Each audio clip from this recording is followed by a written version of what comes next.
Bismillah ar-Rahman ar-Rahim. Aujourd'hui, on va présenter quelques applications du premier cours concernant les circuits logiques programmables. Pour cela, généralement, on utilise pour la programmation des circuits logiques programmables simples deux logiciels, le WinCAPL ou le Palaz.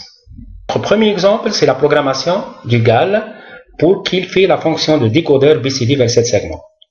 Alors, pour cela, on a besoin d'un logiciel de simulation, l'ISIS Proteus, et un logiciel pour écrire le programme pour générer les fichiers, ce qu'on appelle le fichier JDEC. Ce fichier JDEC, c'est un fichier nécessaire pour la programmation du GAL.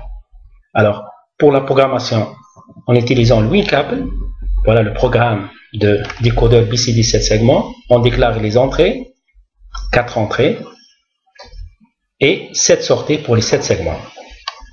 Ce type de programmation en utilisant ce qu'on appelle table de correspondance, par exemple, c'est la valeur est 0, elle correspond au code 0, c'est-à-dire tous les segments sont à 1 sauf le segment G.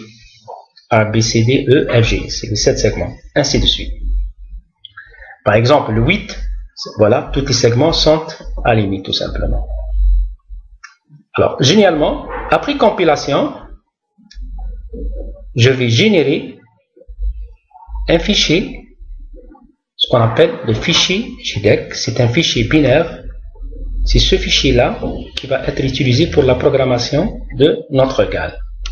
Pour la simulation aussi de notre GAL, on utilise ce fichier de données pour programmer notre GAL. C'est un fichier .jet.jdec. Alors, voilà, on voit la simulation ici de notre circuit. Voilà, par exemple, toutes les entrées sont à 1, c'est la valeur F. Si par exemple tous sont à 0, je vais avoir le 0, le 1, le 3, le 7, ainsi de suite. C'est-à-dire, il fait la conversion BCD en 7 segments. L'afficheur utilisé dans cet exemple, c'est un afficheur cathode commune. On voit bien, on a utilisé les entrées 2, 3, 4, 5, c'est-à-dire de 2 à 5, et les sorties de 17 à 23, 7 sorties. Bon, la définition du fichier JED, ou ce qu'on appelle fichier JDEC, c'est Joint Electron Device Engineering Council. C'est un format standard de Xilinx, utilisé pour la programmation du circuit logique programmable. On peut utiliser une autre méthode de programmation, c'est d'extraire les différentes valeurs de Q0 à Q6, c'est-à-dire les différents segments, en utilisant 7 tableaux de vérité ou 7 tableaux de Carnot. Mais cette méthode, c'est plus facile, bien que chaque ligne, c'est 31, 32, 32 fusibles, qui correspond à l'état de chaque fusible de circuit GAL 22V10. Généralement, ce fichier JDEC permet la programmation du GAL. Il donne l'adresse et l'état de tous les fusibles. Remarque, l'absence d'une ligne d'adresse complète implique que toutes les fusibles de cette ligne sont à 0. L'exemple 2, c'est la programmation d'une porte monte, juste pour montrer les 4 modes de sortie, les 2 combinatoires et les 2 enregistrés en utilisant un macrocellule logique de sortie. Alors, pour le choix de l'entrée, c'est la pin 5 et pour la sortie, c'est la pin 21. Alors, pour le datasheet de GAL 22V10, alors, la sortie 21, la pin 21, elle correspond bien aux 2 fusibles 5812 et le 5813. Alors, le programme, on utilise le WinCAPL. Alors, avec le WinCAPL, la syntaxe WinCAPL, la négation, elle se fait juste par le point d'exclamation. La négation, elle se fait par le point d'exclamation, tout simplement. Alors, cette programmation, c'est juste une programmation d'une sortie active à l'état O.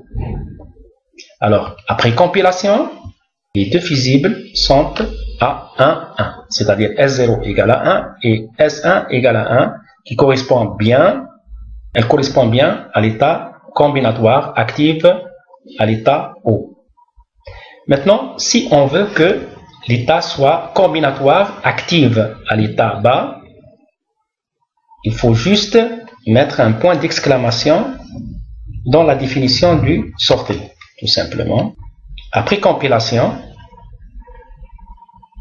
alors les deux fusibles prennent les valeurs 0, 1, tout simplement. C'est 0, 1. Elle correspond bien au mode combinatoire active à l'état bas. Si on veut faire un mode enregistré active à l'état haut, alors dans ce cas, il suffit que d'ajouter point D, c'est-à-dire à travers une bascule D.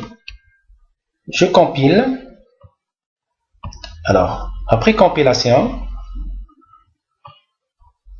alors, je vois que les deux le fusible c'est l'état de deux fusibles c'est 1, 0, 1, 0. Elle correspond bien à l'état enregistré active à l'état haut. Enregistré active à l'état haut. 1, 0. Le dernier mode, c'est active à l'état enregistré active à l'état bas. C'est juste d'ajouter un point d'exclamation au niveau de la définition de sortie. Après compilation, alors, après compilation, on voit bien là que les deux fusibles n'existent plus, l'adresse des deux fusibles n'existe plus. Alors, c'est veut dire que les deux fusibles sont à 0, puisqu'elles se trouvent dans une ligne qui est complètement 0, tout simplement. Active à l'état haut, c'est 1, 1. Active à l'état haut combinatoire. Alors, active à l'état haut combinatoire, c'est 1, 1. Active à l'état bas combinatoire, c'est 0, 1. Enregistré active à l'état haut, c'est 1, 0. Enregistré active à l'état bas, c'est 0, 0. Toujours les fusibles sont 5812 et 5813 pour notre sortie de pin 21. L'exemple 3, c'est la programmation d'un multiplexeur 4 vers 1 en 4 modes. Alors, notre multiplexeur avec 4 entrées, 2 lignes d'adresse et une sortie. Alors, la ligne E0, c'est pin 2, E1, pin 3, E2, pin 4, E3, pin 5. Les adresses, c'est les pin 6, pin 7 et la sortie, c'est la pin 17. C'est la pin 17. Elle correspond à cette pin. C'est-à-dire, elle correspond à OLMC, c'est-à-dire les deux fusibles 5820 et 5821. Et on a ajouté encore la ligne CLK, tout simplement lorsqu'on veut la programmer en mode enregistré. Alors, avec WinCap, le programme il est très simple. On va déclarer 6 entrées, 4 pour les entrées et 2 pour les adresses, plus une seule sortie, puisqu'il s'agit d'un multiplexeur 4 vers 1. S égale E0 AND AD0 bar AND AD1 bar, or E1 AND AD0 AND AD1 bar, ainsi que pour E2 et E3. C'est une fonction très simple. Alors, cette forme d'écriture, c'est-à-dire pour le mode combinatoire active à l'état haut. On va compiler. Alors, après compilation,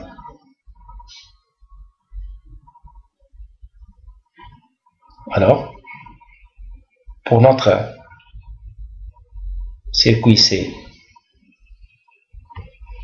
le 5820, 5821. 2021, c'est 1. Elle correspond bien au mode active, combinatoire, active à l'état haut. Pour la simulation de ce multiplexeur en mode active à l'état haut,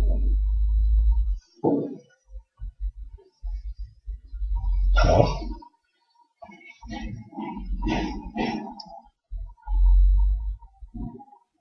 Voilà. Par exemple, l'entrée, l'adresse sélectionnée, c'est l'adresse 00. L'adresse 00. Alors, c'est le E0. Comme le E0 il est à 0, alors la sortie elle est à 0. Si je change l'état de E0, c'est-à-dire l'état de la LED change, tout simplement. Maintenant, si je change par exemple les valeurs de AD0 à AD1, alors c'est l'entrée E1 qui change. Si je change E1, rien ne change. Alors, c'est-à-dire c'est fait la fonction de multiplexeur. Pour ce mode, le CLK n'intervient pas. Alors, le deuxième mode, c'est active à l'état bas. Combinatoire active à l'état bas. Il suffit juste d'ajouter un point d'exclamation avec la syntaxe de WinCap. Après compilation,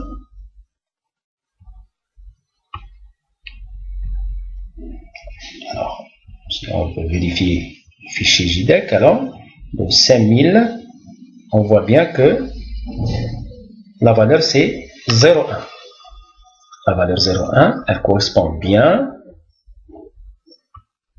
0,1, elle correspond bien au mode combinatoire active à l'état bas. Pour la simulation de ce mode,